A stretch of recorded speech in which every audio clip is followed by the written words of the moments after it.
go back to it later. Look at this. This is one of the coolest things I've ever seen. So, at the bottom here, every single one of those lines is a biblical verse. Okay?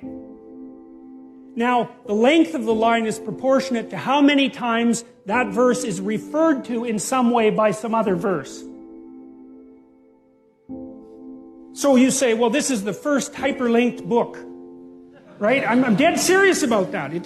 You can't click and get the hyperlinks, obviously, but it's a thoroughly hyperlinked book, and it's because, well, the people who worked on these stories that are hypothetically at the end, right, which is, the end can't affect the beginning. That's the rule of time, right? What happens now can't affect what happened to you 10 years ago, even though it actually can, but whatever.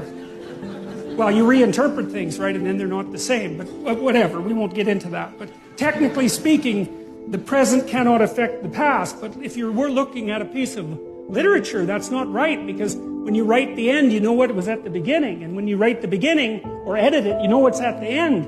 And so you can weave the whole thing together. And there's 65,000 cross-references, and that's what this map shows. And so that's a great visual representation of the book.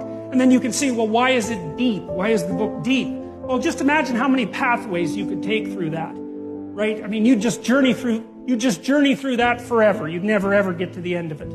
There's permutations and combinations.